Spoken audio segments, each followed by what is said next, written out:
Hello again, guys. Hello, I can't even speak today. Hello again, guys. It's Kasim. I hope all is well. Um, I wanted today to talk about the subject of how to repair a broken father-son relationship. And I want to talk about this subject because somebody recently asked me about this question. So I made some notes on it, and I don't know whether they're going to be helpful to you or not.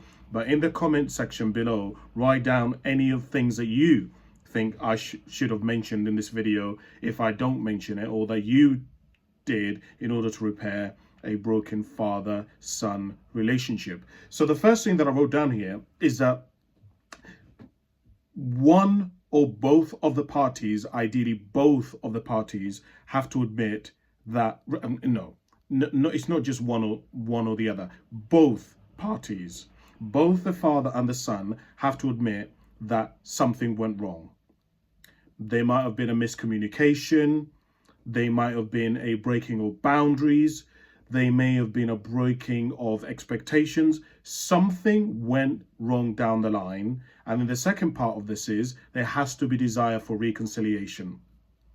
Both of them have to want to come together, because if one person is trying to put the pieces back together and the other person doesn't, what's going to end up happening is that one of them is going to end up cutting their hands. One of them is going to end up carrying shards whilst the other person is standing there staring at them as they struggle to put back these pieces of this relationship. So it does have to be desire on both sides, and the desire doesn't have to be equal, or the motivation doesn't have to be equal, but the motivation has to meet at the same time, the level of desire. Because sometimes you may have people who are stubborn and they aren't ready to be motivated enough to reconciliate or want to get back together. And then some people might want to, but the other person doesn't. But both of them have to want to reconciliate at the same time. So that's the first thing. The second thing is that there has to be some line of communication. In other words, someone has to set up a way in which the father and the son communicate. That can be done through family therapy, through mediation. It can be done through face-to-face by meeting at a cafe. It can be done through video call. It can be done through a telephone call. It can even be done through a letter. And the reason why I say all of this is because sometimes people's circumstances do not allow them. Sometimes it's too painful to face the person face to face. Sometimes it's too painful to see the person on video. And actually, the initial conversations have to begin with letters. That's how the reconciliation might have to begin. A letter here, a letter every 6 months, whatever it may be, that's where sometimes it has to begin. So there has to be some line of communication, and ideally it has to be a neutral space. You want to meet in a space that's neutral, where, because for example, if you go to the dad's house, then the dad by default is in a place of power.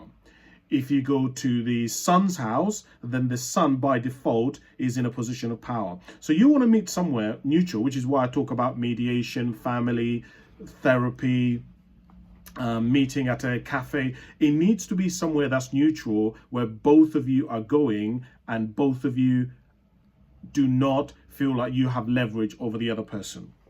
So that's the other thing that I wrote down here. There has to be some sort of lines opened. The other thing that I wrote down here is somebody has to take accountability for the blame. If neither party or both parties don't agree that somebody did something wrong, then there is nothing to reconciliate about. There's nothing to come back together about. If there were no boundaries that were broken, if no expectations were unfulfilled, then what's there to come back to? There isn't. And so somebody has to take accountability. Somebody has to admit something went wrong something went wrong somewhere along the way. And once somebody admits that, or both parties, the ideal position is to be in a place where both parties agree, okay, this is where I did wrong and this is where I went wrong. But then it goes to the next statement, which is then you communicate it to the person.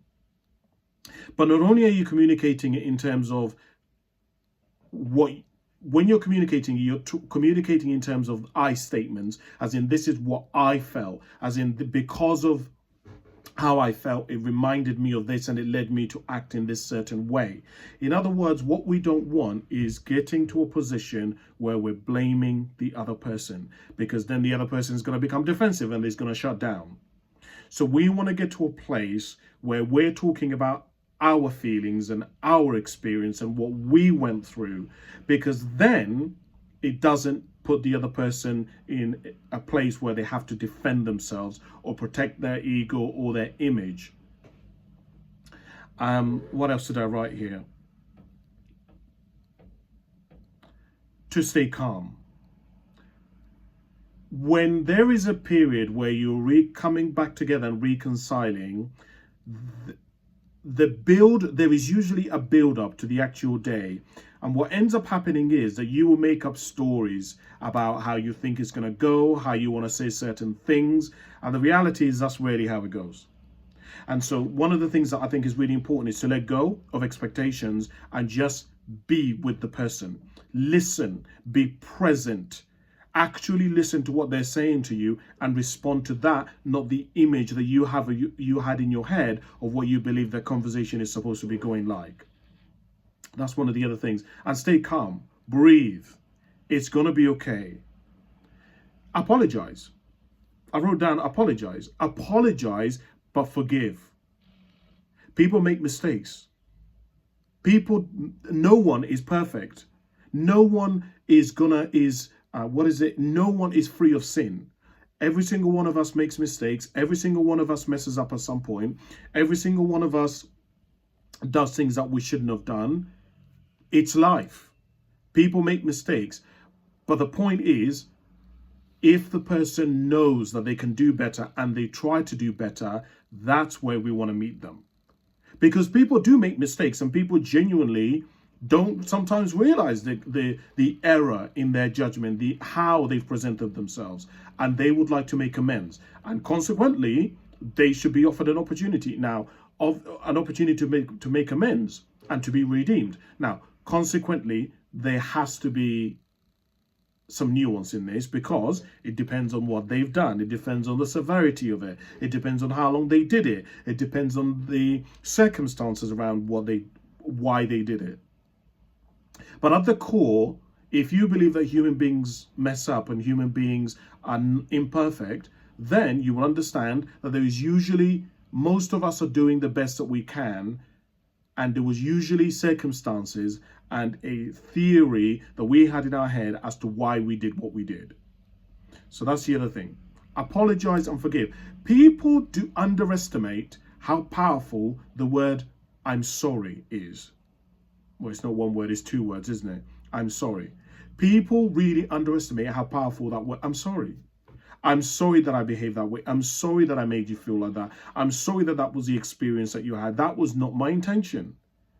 Now, the other person might not be ready to receive it because they might still be in such a dark place of hurt and pain that they aren't ready to receive what you've just said.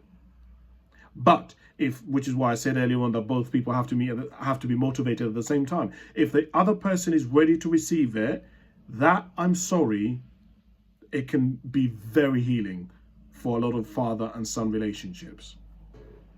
The other thing that I wrote down here, and I touched on a little bit earlier on, is don't judge the person. It's so easy to judge the person about what they should have done, how they should have treated you, what they shouldn't have done, how they should have been like this, and It's easy to do that. But what is easy to do is also easy not to do.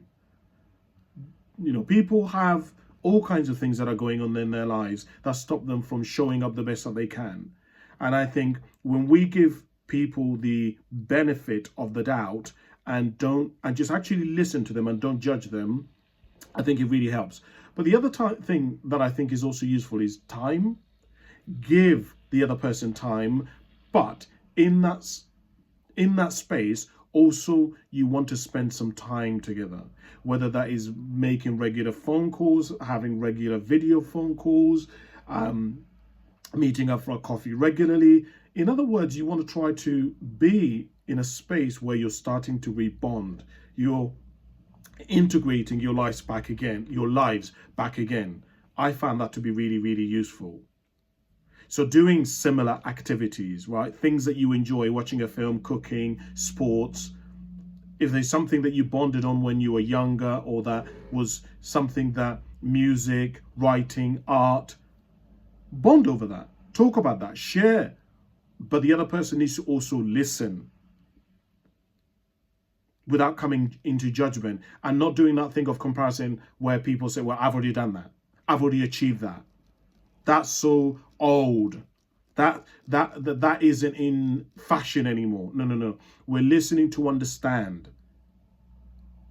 not to judge or make comments upon what the person has shared.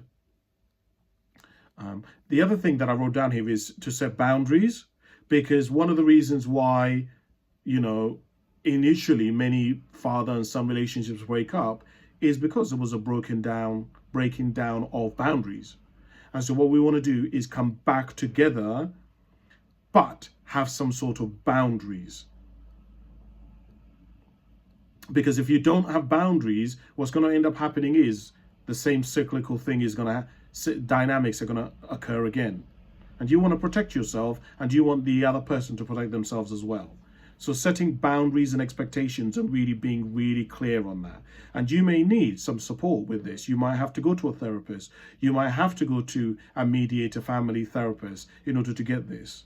Because sometimes we don't have the language, we don't have the strategies, we don't have the ways of knowing how to communicate or how to set boundaries. And sometimes if we go to a professional, they can help us focus on that. The other thing is to focus not on what people say, but what they do.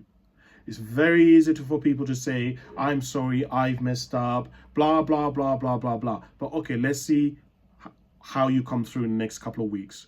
Let's see how you come through in the next month. Let's see if what you said you're going to do, you're actually doing. What do they say? Judgeth a tree by the fruit that judgeth a tree by the fruit that it bears, not the fruit that it wants.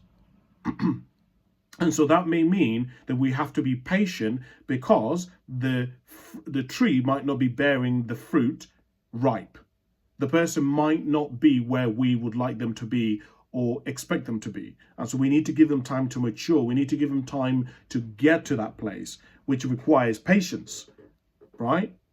But I do think it's really important to observe the person's actions rather than what they say, so that you can see whether they avoid repeating the behaviors again or not. That's really it. Obviously, there's a lot more that I would share, but I think that should be useful. I don't know what your thoughts are. Do you agree? Do you disagree? How would you go about it? Comment below. I would love to hear your thoughts. And also don't forget to like and subscribe. Thanks for listening, guys. Bye for now.